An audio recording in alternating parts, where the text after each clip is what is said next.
નમસ્કાર દર્શક મિત્રો, રિયલ સમાચારમાં આપનું સ્વાગત છે। સમાચારોની શરૂઆત કરીએ તે પહેલા એક નજર કરીએ આજના મુખ્ય સમાચાર પર।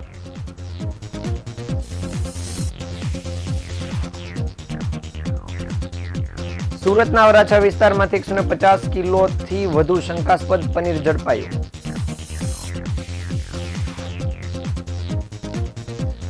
શહેરમાં હિલ સ્ટેશન જેવો માહોલ છવાયો, 4 ફ્લાઇટને મુશ્કેલી પડી।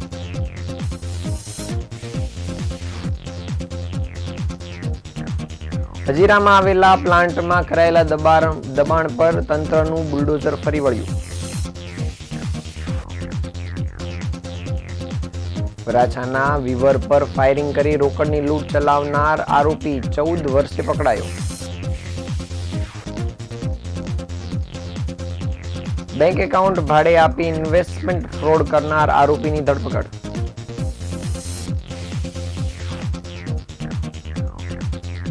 મૌની અમાસના દિવસે સુરતીઓએ તાપી નદીમાં આસ્થાની ડૂબકી લગાવી।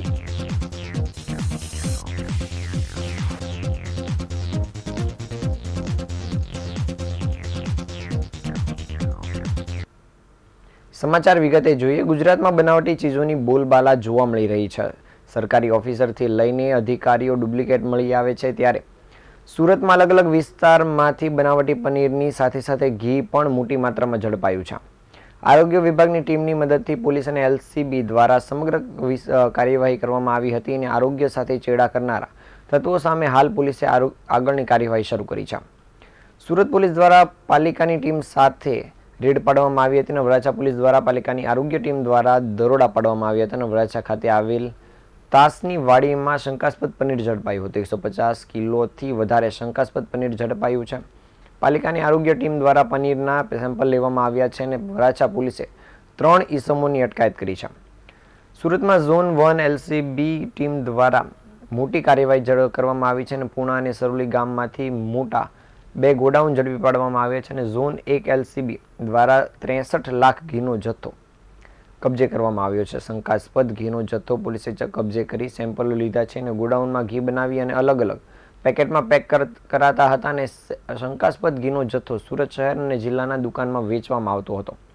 પૂના પોલીસ સ્ટેશનમાં જાણવાજોગ ફરિયાદ નોંધી પોલીસે તપાસ શરૂ કરી છે અને ઝોન 1 એલસીબી દ્વારા એક વ્યક્તિની અટકાયત પણ કરવામાં આવી છે।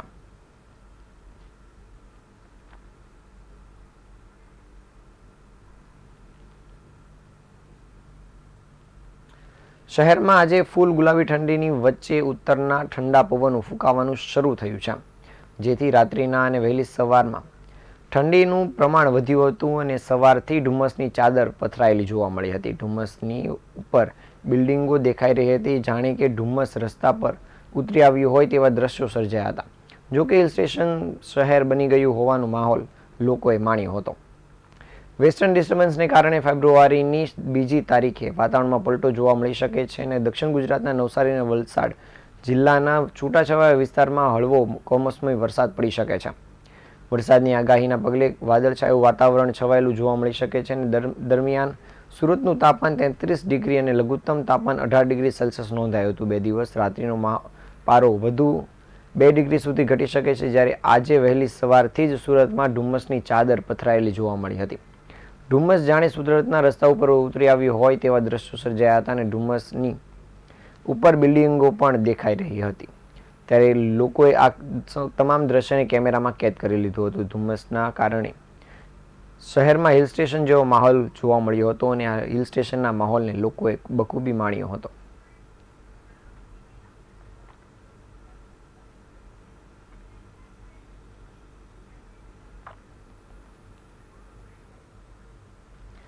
સુરત જિલ્લાના કલેક્ટર દ્વારા નેશનલ હાઈવે અને સરકારી જમીન પર દબાણ કરનાર લોકો તેમજ ખાસ કરીને મોટા ઉદ્યોગો સામે મેગા ડિમોલિશન અભિયાન શરૂ કરવામાં આવ્યું છે। છેલ્લા 3 દિવસથી આ ઝુંબેશ હેઠળ અતિક્રમણ હટાવવાની કામગીરી સતત ચાલુ છે। આ અભિયાન હેઠળ સૌથી મોટી કાર્યવાહી હજીરાની એમએનએસ કંપની સામે કરવામાં આવી છે, જે છેલ્લા ઘણા વર્ષોથી સરકારી જમીન પર ગેરકાયદેસર દબાણ કરી રહી હતી અને તપાસ બાદ સરકારે કંપનીને 18 કરોડનો દંડ ફટકાર્યો છે। એમએનએસ કંપની હજીરામાં આવેલી એક મોટી સ્ટીલ ઉત્પાદન કંપની છે અને કંપનીએ વર્ષોથી હજારો એકર સરકારી જમીન પર ગેરકાયદેસર દબાણ કર્યું હતું, જેને લઈને સ્થાનિકો દ્વારા તાત્કાલિક કલેક્ટર સમક્ષ રજૂઆત કરવામાં આવી હતી અને સ્થાનિકોની રજૂઆત બાદ કલેક્ટરે મામલતદારની તપાસના આદેશ આપ્યા હતા. તપાસ દરમિયાન જાણવા મળ્યું હતું કે આ કંપની દ્વારા સરકારી જમીન પર અનેક ગેરકાયદેસર કબજા કરવામાં આવ્યા છે. આ પ્રકરણમાં કુલ 18 કેસ 84 મામલતદાર સમક્ષ આવ્યા હતા અને જેમાંથી 10 કેસ એએમએનએસ કંપની વિરુદ્ધ પુરવાર થયા હતા. તપાસમાં સાબિત થયું છે કે કંપનીએ જમીન પર બિનઅધિકૃત કબજો કર્યો હતો અને જે સરકારના નિયમ મુજબ દંડનીય ગુનો છે. આ કારણે મામલતદાર કચેરી દ્વારા આ કંપનીને ₹18 કરોડનો દંડ ફટકારવામાં આવ્યો છે. સુરત કલેક્ટરની આ કાર્યવાહી માત્ર એએમએસ કંપની સુધી મર્યાદિત નથી. હજીરા, ઉધના, પાંડેસરા અને શહેરના અન્ય ઉદ્યોગ વિસ્તારમાં પણ સરકારી જમીન પર કબજો કરનારા મોટા ઉદ્યોગો વિરુદ્ધ કાર્યવાહી કરવામાં આવી શકે છે. અધિકારીઓએ સ્પષ્ટ કહ્યું છે કે આવનારા દિવસોમાં સરકારી જમીન પર દબાણ કરનારા વિરુદ્ધ વધુ મેગા ડિમોલેશન અને દંડ ફટકારવાની કાર્યવાહી ચાલુ રહેશે. આ દંડ મોટી મુશ્કેલી ઊભી કરી શકે છે અને કંપનીએ હજુ સુધી આ દંડ સામે કોઈ સત્તાવાર પ્રક્રિયા આપી નથી, પરંતુ જો તેઓ દંડની રકમ ચૂકવવામાં નિષ્ફળ જાય તો સરકાર વધુ કડક પગલાં લઈ શકે છે. આમ સુરત કલેક્ટર દ્વારા ઉદ્યોગો અને મોટા ઉદ્યોગપતિઓ સામે કડક વલણ અપનાવતા હવે અન્ય કંપનીઓ માટે પણ ચેતવણી રૂપ નિર્ણય બની શકે છે.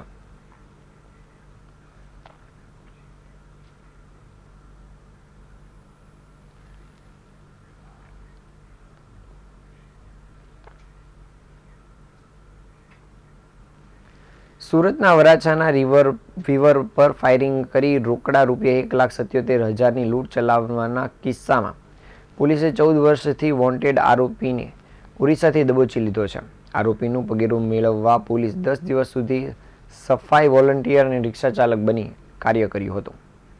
સુરતના કતારગામ નારાયણનગરમાં રહેતા વિનય કાપડિયા ગત 26મી સપ્ટેમ્બર 2011ની સાંજે એકે રોડ અજંટા ઇન્ડસ્ટ્રીયલ સ્થિત પોતાના કાપડના કારખાનામાં કારીગરોને પગાર આપી રહ્યા હતા અને 6:30 થી 7:45ના અરસામાં 3 અજાણ્યા શખ્સો અંદર તમંચા સાથે ઘૂસી આવ્યા હતા અને કારખાનેદાર પર ફાયરિંગ કરી પગારના રોકડા ₹1,77,000 લૂંટી લેવાની સાથે બહાર દોટ મૂકી હતી.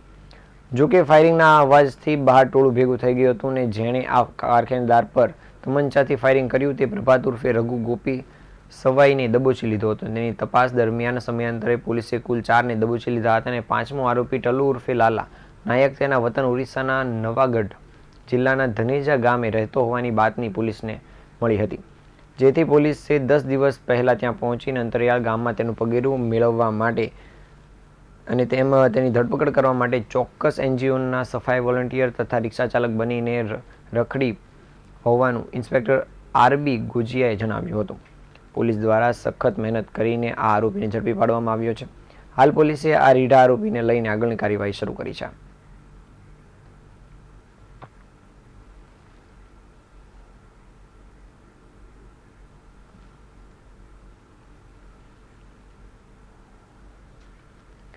સુરત શહેરના સાયબર ક્રાઇમ સેલે 2024માં નોંધાયેલા 2 ઇન્વેસ્ટમેન્ટ ફ્રોડ કેસમાં વોન્ટેડ આરોપીની ધરપકડ કરી છે. આ ગુનામાં આરોપીઓ એ પોતાના બેંક એકાઉન્ટ ભાડે આપીને દેશમાં સાયબર ફ્રોડ ગેંગને સહકાર આપ્યો હતો અને આ બેંક એકાઉન્ટનો ઉપયોગ 65 જેટલા ઇન્વેસ્ટમેન્ટ ફ્રોડ માટે થયો હોવાનો ખુલાસો થયો છે. સુરત સાયબર ક્રાઇમના એસસીપી શ્વેતા ડેનિયલે જણાવ્યું હતું કે 2024માં નોંધાયેલા 2 મોટા ઇન્વેસ્ટમેન્ટ ફ્રોડ કેસમાં નાસ્તા ફરતા આરોપીની ધરપકડ કરવામાં આવી છે. આ કેસોમાં લોકો સાથે 6 લાખ અને 15 લાખ રૂપિયાના ફ્રોડ થયા હતા. 6 લાખના કેસમાં અગાઉ 4 આરોપીની ધરપકડ થઈ ચૂકી છે, પણ પવન ગુપ્તા નામનું નામ તપાસમાં બહાર આવતા તેને વોન્ટેડ જાહેર કરવામાં આવ્યો હતો અને અન્ય 15 લાખના કેસમાં પણ તે સંડોવાયેલો હતો, પરંતુ ઝડપાઈ શક્યો ન હતો. આરોપી પવન ગુપ્તા મૂળ ઉત્તર પ્રદેશના મુરાદાબાદ જિલ્લાના ચંડોશી ગામનો રહેવાસી છે અને સુરતના ડિંડોલી વિસ્તારમાં રહે છે અને પેશાથી તે કાપડ દલાલ છે, પરંતુ સાથે સાથે પૈસા કમાવા માટે તેણે પોતાના બેંક એકાઉન્ટ ભાડે આપવાનું કૌભાંડ શરૂ કર્યું હતું. 6 લાખના ઇન્વેસ્ટમેન્ટ ફ્રોડ કેસમાં પવન ગુપ્તાએ પોતાના બેંક એકાઉન્ટ ભાડે આપ્યા હતા અને જે બાદમાં એનસીસીઆરપી પોર્ટલની તપાસમાં ખુલ્યું હતું કે તે એકાઉન્ટનો ઉપયોગ 55 જુદા જુદા ફ્રોડ માટે થયો હતો. પવન ગુપ્તાએ પોતાના બેંક એકાઉન્ટ માત્ર એક જ વ્યક્તિને નહીં, પરંતુ સુરતના અન્ય એક શખ્સ જિગ્નેશ આહલપરાને પણ ભાડે આપ્યું હતું. તપાસમાં આહલપરાના બેંક એકાઉન્ટ પર પણ 10 અલગ ફ્રોડના કેસ નોંધાયેલા હોવાનું જાણવા મળ્યું છે. સુરત સાયબર સેલે પવન ગુપ્તા અને વિનયકુમાર વિશ્વકર્માને કોર્ટમાં રજૂ કરીને રિમાન્ડ મેળવ્યા છે અને વધુ તપાસ કામગીરી શરૂ કરી છે. પોલીસે આ મામલે અન્ય આરોપીની સંડોવણી મામલે પણ તપાસ કાર્ય શરૂ કર્યું છે.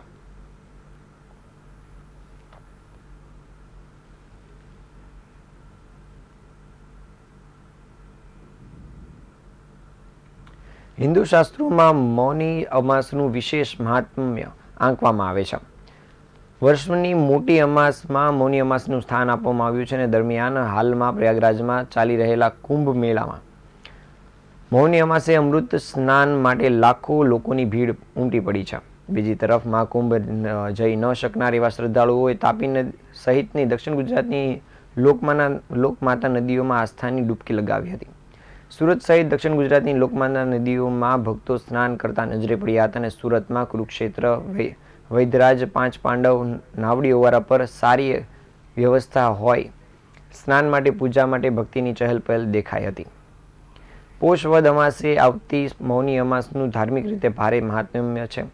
ત્રિવેણી સંગમ અથવા તો ગંગા નદીમાં મૌની અમાસે સ્નાન કરવા એકડે ઠઠ ભીડ થાય છે. તેમાં પણ આ વર્ષે મહાકુંભ ચાલી રહ્યો હોય દેશ વિદેશમાંથી ભક્તો ઉમટી પડ્યા છે અને બીજી તરફ સુરત સહિત દક્ષિણ ગુજરાતમાંથી પસાર થતી લોકમાતા નદીમાં પણ આસ્થાની ડૂબકી લગાવતા ભક્તોમાં સળવળાટ જોવા મળ્યો હતો. સામાન્યપણે દરેક અમાસે નદીમાં સ્નાનનું મહત્વ છે. જો કે મૌની અમાસ હોય મહત્વમાં ઓર વધારો થઈ જાય છે, જેથી સુરતમાં નાવડી ઓવારે, કુરુક્ષેત્ર ઓવારે તેમજ વૈધરાજ અને પાંચ પાંડવના ઓવારા પર શ્રદ્ધાળુઓ સપરિવાર પહોંચીને નદીમાં ડૂબકી લગાવી રહ્યા હતા. વધુમાં શાસ્ત્રોમાં મૌની અમાસના દિવસે મૌન રહીને સ્નાન કરવાનો મહિમા છે. અમાસે સૂર્ય, ચંદ્ર અને બુધ મકર રાશિમાં ભ્રમણ કરે છે અને ગ્રહોની દ્રષ્ટિએ બુધવારે આખો દિવસ સિદ્ધ યોગ રહેશે. અમાવસ્યા બુધવારે હોવાથી તેને અતિ શુભ અને કલ્યાણકારી પણ માનવામાં આવી છે અને મૌન વ્રત ધારણ કરીને જપ, તપ, યજ્ઞ અનુષ્ઠાન કરવાથી જીવનમાં સુખ સમૃદ્ધિ વધે છે. આ દિવસે આધ્યાત્મિક શુદ્ધિનો દિવસ પણ ગણાય છે.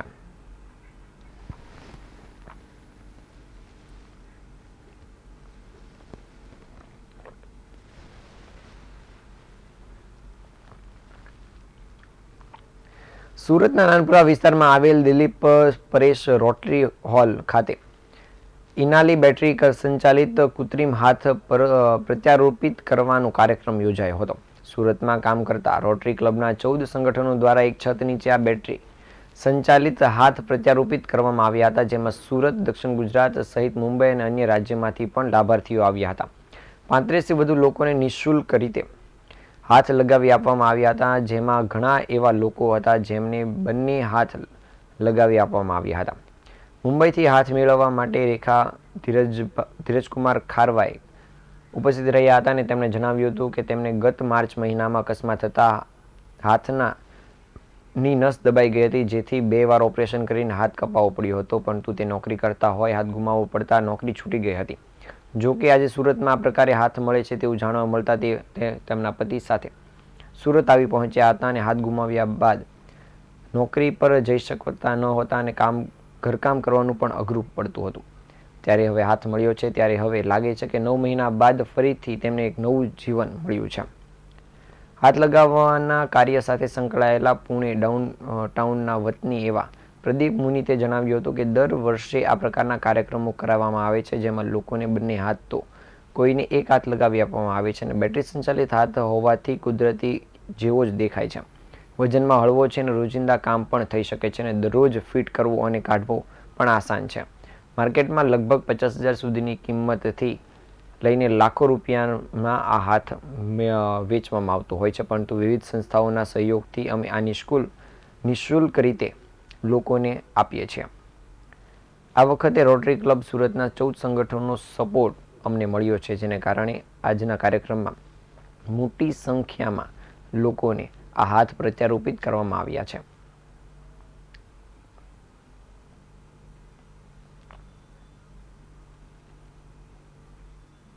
अनीसा श्यामलाल शर्मा है।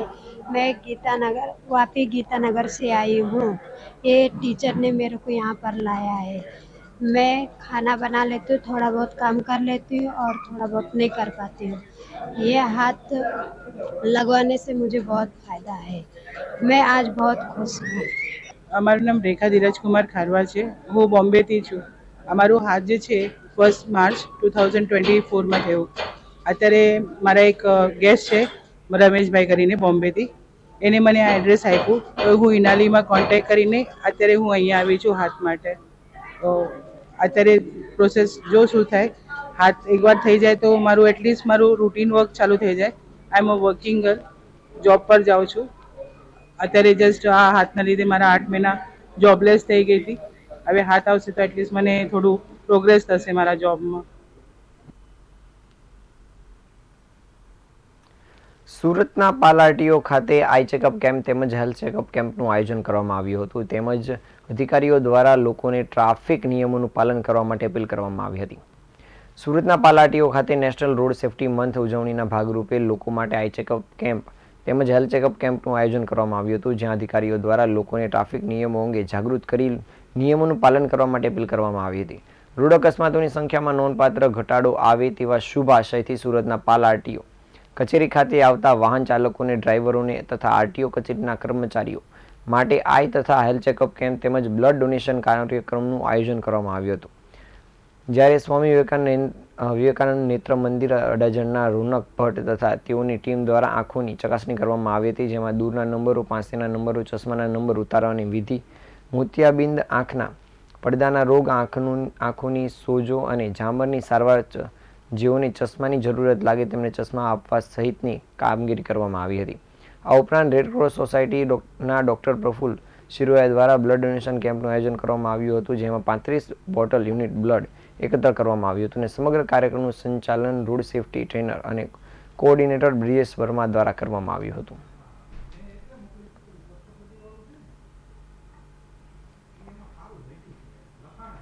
બોદર આરટીઓ સુરત ઇન્સ્પેક્ટર તરીકે ફરજ બજાવું છું.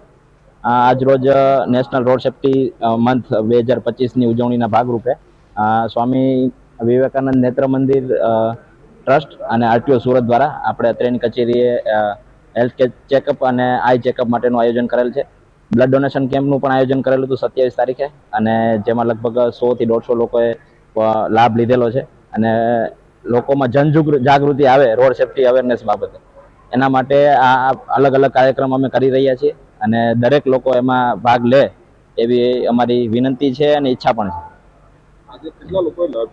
આજે અંદાજે 100 થી 125 આસપાસ લોકોએ લાભ લીધો હશે.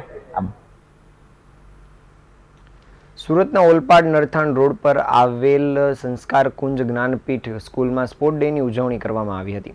આ સ્પોર્ટ ડેમાં દિવ્યાંગ બાળકોએ પણ ભાગ લીધો હતો. બાળકો મોબાઈલથી દૂર રહીને ગ્રાઉન્ડ લેવલ ઉપર રમત રમે તે હેતુથી આ સ્પોર્ટ ડેનું ભવ્ય આયોજન કરવામાં આવ્યું હતું. સુરતના ઓલપાડ નરથાણ રોડ પર આવેલ સંસ્કાર કુંજ જ્ઞાનપીઠ સ્કૂલમાં સ્પોર્ટ ડેની ઉજવણી કરવામાં આવી હતી. ધોરણ 1 થી 4 અને ધોરણ 5 થી 8ના વિદ્યાર્થીઓ માટે આ સ્પોર્ટ ડેની ઉજવણી કરવામાં આવી હતી, જેમાં પહેલા દિવસે 450 બાળકોએ ભાગ લીધો હતો. આ શાળામાં દિવ્યાંગ બાળકો પણ અભ્યાસ કરે છે, તેમજ આજે યોજાયેલા સ્પોર્ટ ડેમાં તે બાળકો માટે પણ વિવિધ રમતોનું આયોજન કરવામાં આવ્યું હતું, જેથી તેમને તેમનામાં કોઈ ઉણપ છે તેનો અહેસાસ ન થાય. તે બાળકોને પણ વિવિધ રમતો સાથે વિવિધ ઇનામો આપવામાં આવ્યા હતા. જ્યારે 1 થી 8ના વિદ્યાર્થીઓ માટે 50 મીટર દોડ, કોથળા કૂદ, લીંબુ ચમચી, ફુગ્ગા ફોડ સહિતની વિવિધ રમતોનું આયોજન કરવામાં આવ્યું છે. શાળાના આચાર્ય પ્રીતિબેન પટેલે જણાવ્યું હતું કે આજના જમાનામાં બાળકો મોબાઈલના દૂષણમાં ઘૂસી રહ્યા છે, ત્યારે બાળકો ગ્રાઉન્ડ પર રમત રમતા થાય અને એકબીજા સાથે હળીમળીને રમતો રમે તે હેતુથી આ સ્પોર્ટ ડેનું આયોજન કરવામાં આવ્યું હતું. આજના યોજાયેલા સ્પોર્ટ ડેમાં ઇનામ વિતરણનું પણ આયોજન કરવામાં આવ્યું હતું, જેમાં વિજેતા વિદ્યાર્થીઓને વિવિધ ઇનામો આપવામાં આવ્યા હતા. ત્યારે 2 દિવસીય યોજાયેલા સ્પોર્ટ ડેમાં 940 જેટલા વિદ્યાર્થીઓએ ભાગ લીધો હતો.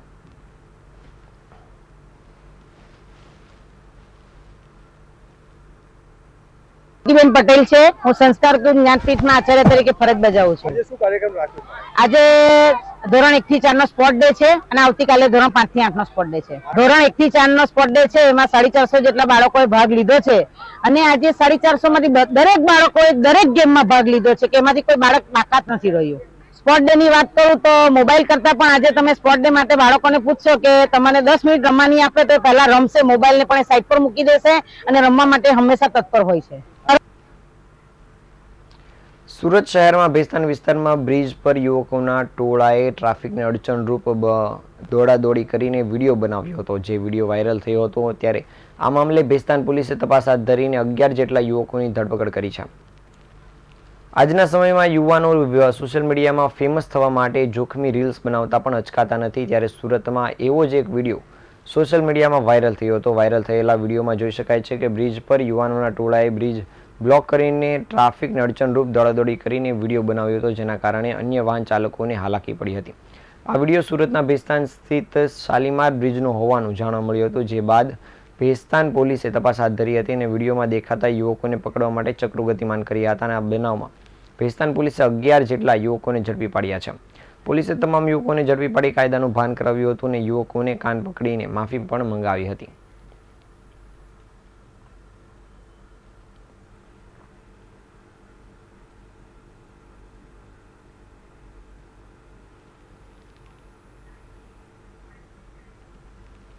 સમાચારના અંતે ફરી એકવાર નજર કરી આજના મુખ્ય સમાચાર પર.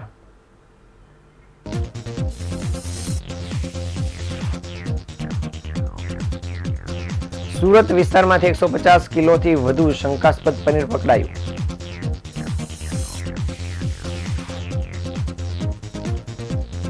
શહેરમાં હિલ સ્ટેશન જેવો માહોલ છવાયો, 4 ફ્લાઇટને મુશ્કેલી પડી.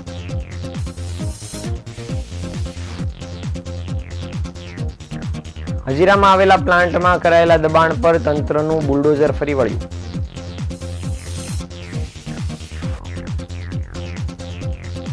વરાછાના વિવર પર ફાયરિંગ કરી રોકડની લૂંટ ચલાવનારા 14 આરોપીને 14 વર્ષે પકડી પાડવામાં આવ્યો. બેંક એકાઉન્ટ ભાડે આપી ઇન્વેસ્ટમેન્ટ ફ્રોડ કરનાર આરોપીની ધરપકડ.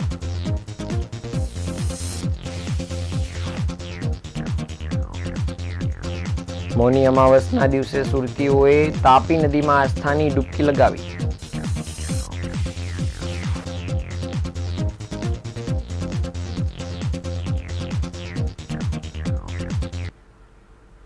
આ હતા આજના સમાચાર. નવા સમાચાર સાથે ફરી મળીશું. ત્યાં સુધી રજા આપશો. નમસ્કાર.